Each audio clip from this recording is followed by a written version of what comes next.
Bonjour, ici je veux faire une petite vidéo qui va concerner donc tous les personnes qui doivent passer, ou je dis bien passer et repasser un examen de ce qu'on appelle CE1D, qui va concerner le premier degré. Premier degré. Alors, voilà, les 6 années d'études se décomposent par degrés. Il y a le premier degré, premier, deuxième. Première et deuxième année, c'est le premier degré.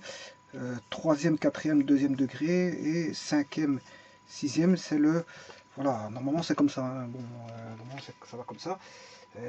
Et en fait, la plupart du temps, les examens auparavant étaient faits d'une certaine façon qui faisait que euh,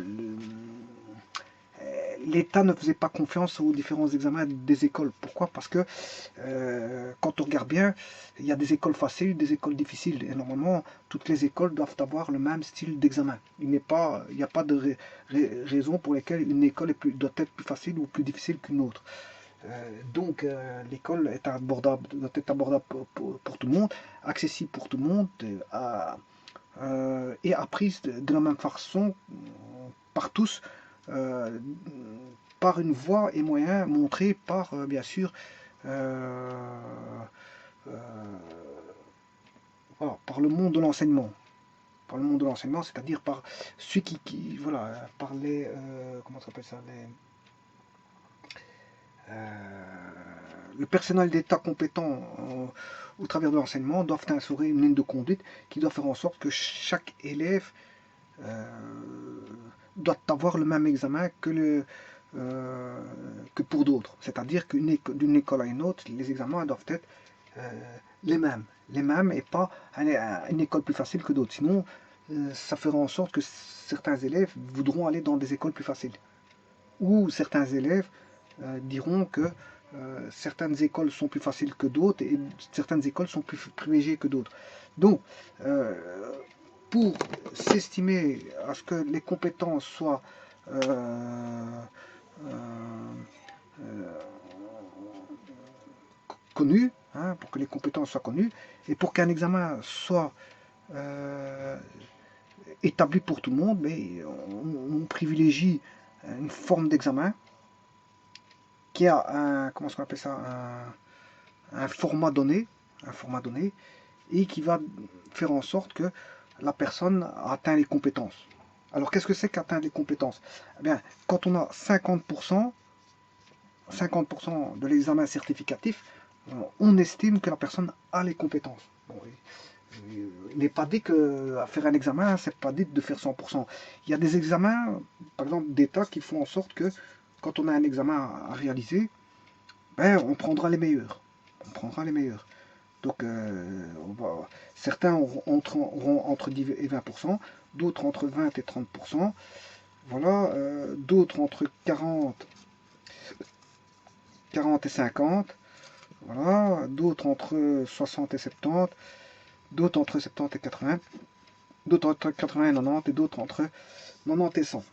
Voilà, on aurait peut-être une espèce de loi normale comme ça. Voilà, pourquoi pas. Voilà. Et voilà.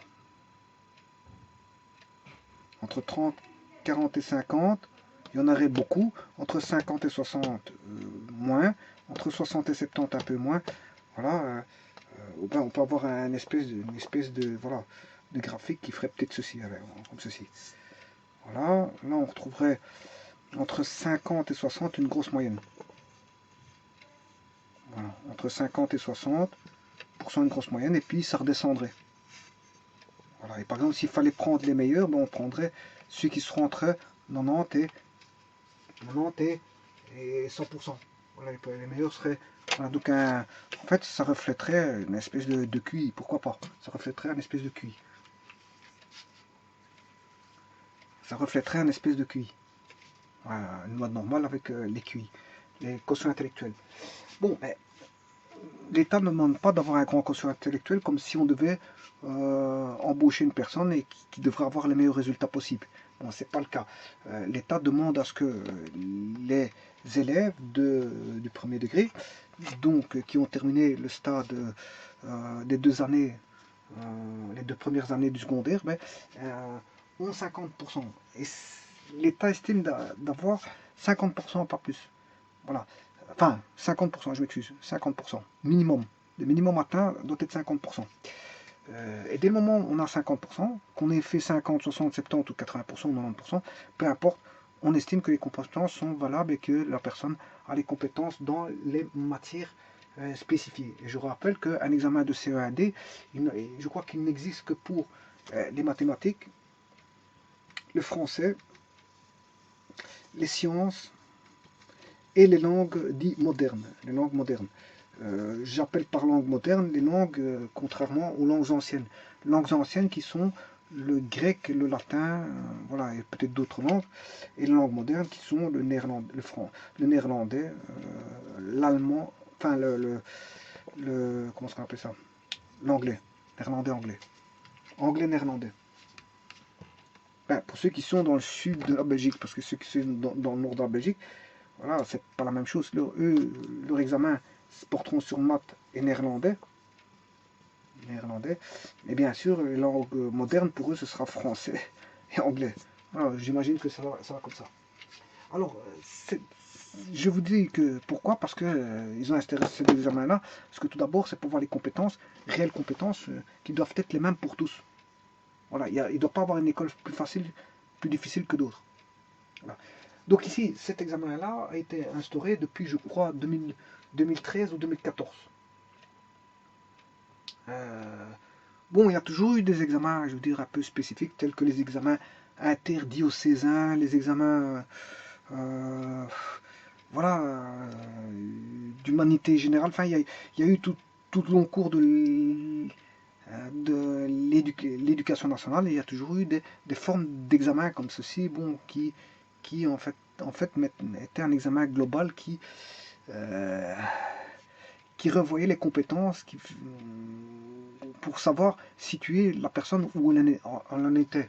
Parce que c'est bien d'apprendre à quelqu'un des matières, mais à un moment donné, il y a quelque chose qui doit rassembler toutes les matières vues précédemment pour les remettre en avant, pour voir si la personne a oublié beaucoup de choses des années antécédentes et de l'année en cours. Voilà. Bon, attention que pour l'année en cours, on a chaque fois un examen. Chaque année, il y a un examen pour l'année en cours. Mais pour reprendre toutes les connaissances généralisées des années antérieures, ben, on fait un examen généralisé, globalisé. Et c'est par exemple le cadre du CEAD. Après, on tire une ligne et on fait un bilan global, je veux dire, au terme du premier degré. On se pose des questions de savoir si la personne a les compétences réelles pour satisfaire et passer, je veux dire, dans les années suivantes. Si le cas échéant, ben on va essayer de l'orienter vers un autre domaine qui n'est plus le général. Peut-être on ira le mettre en technique ou de technique en professionnel, chose que je ne cautionne pas. Parce que ça ne doit pas aller comme ça. C'est pas parce que quelqu'un rate les années d'études qu'on fait en sorte qu'on va l'obliger à faire quelque chose qu'il n'a pas demandé. Si lui là, il veut faire du général, ben, s'il a raté son année, ben, normalement il doit rater, peu importe. Même si ça coûte de l'argent pour une personne qui rate beaucoup de fois, ben, tant pis. Bon, mais bon, si elle aime bien le général, ben, elle doit faire en sorte qu'elle doit aboutir à cette finalité du général. Mais maintenant, l'orientation n'est pas forcément une bonne chose. L'envoyer en technique ou en professionnel, il n'a pas demandé à faire un métier professionnel. Et ramener tout le monde en professionnel, c'est ramener tous ceux qui ont raté le technique et le général. Donc ça ramènerait toutes des personnes en professionnel qu'il ne faut pas. Donc le fait de ramener comme ça, redescendre d'un cran, n'est pas bon, n'est pas très bon pour l'éducation. Ça c'est un système pour moi qui est à revoir. Voilà. Donc ici, qu'est-ce qui peut passer les examens? Ben, c'est les élèves de deuxième année commune et complémentaire, si vous voulez. Bon maintenant, à la demande de certains parents, et sur décision bien sûr d'un éventuel conseil de classe, certains élèves de deuxième ou troisième phase de l'enseignement spécial de forme 3 peuvent voilà, passer des examens. Mais il faut une demande spécifique. Une demande spécifique. Alors, bien sûr, vous allez me dire, ouais, mais tout le monde n'est pas la même face à ces examens. Bien sûr que non, parce qu'il y a des élèves qui ont des besoins spécifiques, enfin je dirais plutôt besoins spécifiques, qui ont certaines maladies, qui ont développé certaines maladies, ou une maladie bien spécifique telle que dyslexie, dyspraxie. On a aussi des personnes qui ont des dyscalculies, des troubles de la mémoire, des troubles de l'attention, des troubles, si vous voulez, de la vision. Enfin, il y a toutes sortes de types de troubles qui peuvent faire en sorte que tout le monde n'est pas le même face à un examen. Mais pour cela, ils peuvent bénéficier, si vous voulez, bien sûr, d'adaptation de l'épreuve à condition qu'un spécialiste, bien sûr compétent, et bien sûr attesté du trouble. Parce que si la personne fait semblant d'avoir des troubles pour passer le C1D via une autre filière plus adapté, alors qu'il ne le mérite pas, à ce moment-là, bon, il faut qu'il y ait un personnel médical soignant qui fasse en sorte qu'il établisse, je veux dire, le réel lien d'adaptabilité de l'examen. Alors, bien sûr, il y a des circulaires dans tout ça, des cadres légaux qui font en sorte que l'école doit proposer bien sûr déjà un enseignement adapté et donc avoir un examen adapté au travers des dispositions, des circulaires légales, des examens adaptés du CE1D.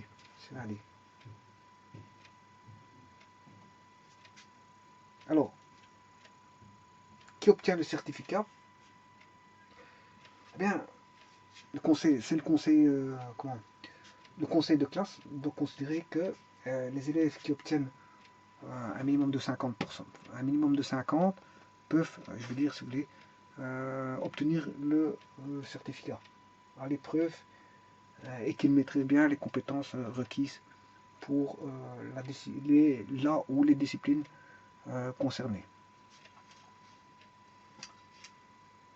Voilà, alors maintenant, c'est venu le moment de vous donner donc, le site qui va, que vous pouvez utiliser dans le CE1D, qui est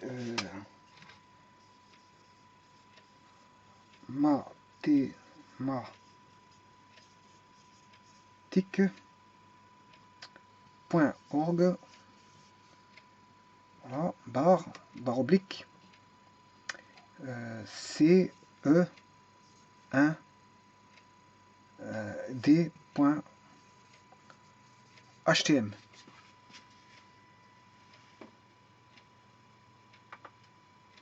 Non, HTML, voilà. Mathématiques, attention que mathématiques, il n'y a pas un accent aigu. Hein. Pas d'accent aigu, parce que si vous mettez un accent aigu, il ne retrouvera pas le site. Et là, et donc, quand vous êtes dedans, vous êtes dans le site d'enseignement Wallonie-Bruxelles. Et donc, à ce moment-là, vous pouvez avoir l'évaluation des certificats, enfin, les différents examens des années antérieures, précédentes, du certificat d'études du premier degré qu'on appelle CE1D, certificat d'études du premier degré CE1D.html. Alors vous pouvez les télécharger, bien sûr, il se trouve en dessous de la page, hein, il faut redescendre avec l'ascenseur. L'ascenseur, vous descendez en dessous de la page et vous aurez normalement les fichiers qui sont disponibles sur voilà, qui sont disponibles en bas en descendant l'ascenseur. Bon, maintenant, ils disent aussi que les fichiers sont aussi disponibles sur le site officiel de l'enseignement en communauté française Wallonie-Bruxelles. Donc, vous pouvez les retrouver dans le site de la CFWB.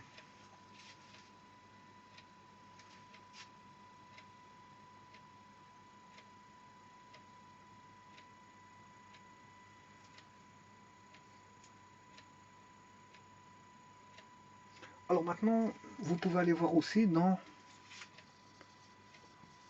mathématiques avec S. Attention qu'ici, j'ai mis un S, c'est 3W bien sûr, 3W, mathéma mathématis, enfin c'est pas mathématique, c'est mathématique, CES.be, enfin je crois que c'est ça, mathématis, ouais apparemment c'est ça, mathématis sans accent, mathématis CES.be, ou encore ce1d.mat.be, 3W bien sûr, ce1d.mat.be.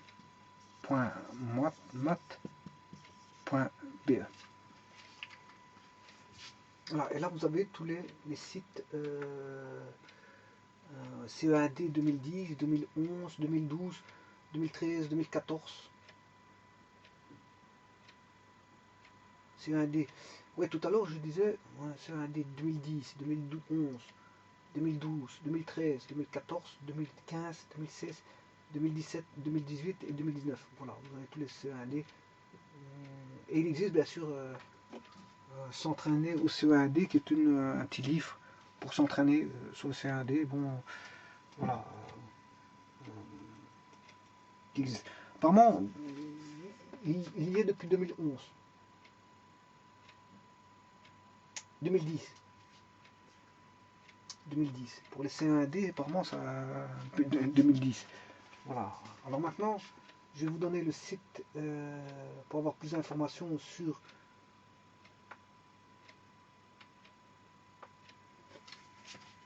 les informations concernant le CE1D.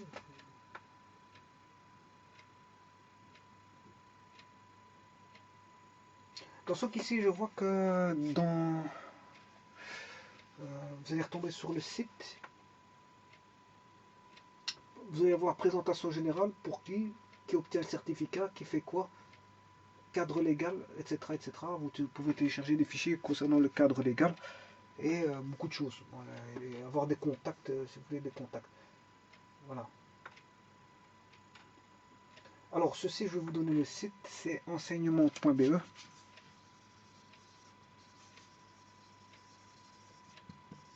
.be, là, quand vous êtes là-dedans, vous tapez, bon, vous cherchez, vous tapez épreuve externe certificative CE1D dans le site là, parce qu'il y a une boîte d'édition de recherche qui se trouve tout en haut à droite. Et là, vous tapez, bon, épreuve externe certificative CE1D, et vous allez tomber sur le site, sur les sites. Voilà. Donc vous tapez épreuve externe, ou alors à partir d'un Google, ou voilà, vous tapez épreuve enseignement.be, épreuve externe certificative CE1D. Vous pouvez poser aussi la question présentation générale pour qui, et voilà, à partir de là vous allez tomber sur le site pour qui obtient le certificat, qui fait quoi, vous allez tomber sur voilà. Bon, mais ça c'est pour avoir des renseignements sur l'objet du CE1D. Par contre ici vous avez tous les fichiers mathématiques pour mathématiques français et langue moderne et sciences. Vous pouvez vous entraîner grâce à ça. Allez sur ce site là. Voilà. Je vous remercie.